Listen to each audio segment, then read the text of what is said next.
আসসালামু আলাইকুম ভিউয়ার্স, আশা করি সকলেই ভালো আছেন। আজকে আপনাদের মাঝে যে কনফিউশনটা চলতেছে সেটা হচ্ছে ইসলামী ব্যাংকের পরীক্ষা হবে কি হবে না।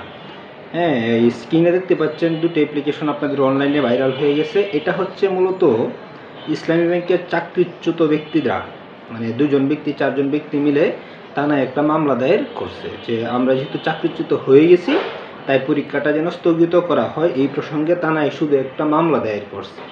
এটা তার মামলা দায়ের বাইরে এটা কিছুই না। এখন আপনারা যারা কনফিউশনে আছেন যে পরীক্ষা হবে কি হবে না, আপনারা একদম ক্লিয়ার থাকুন। কালকে পরীক্ষা হবে এবং যথা সময় মতোই পরীক্ষাটা আপনাদের হবে, আগে যে টাইমে দেওয়া ছিল। এই মানে আরেকটা কথা হচ্ছে আপনাদের পরীক্ষা হবে কি হবে না, এই যে মামলাটার পরে অনেকেই যেহেতু কনফিউশনে ভুগতেছেন যে পরীক্ষা হবে না, এই জন্য ইসলামী ব্যাংকের ওয়েবসাইট থেকে আপনাদেরকে পুনরায় একটা SMS দিচ্ছে।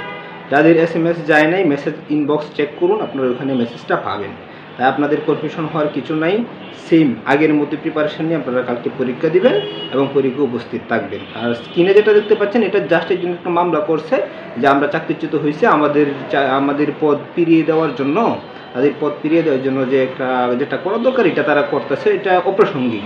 এটা ইসলামীকে মাথায় নিচ্ছে না।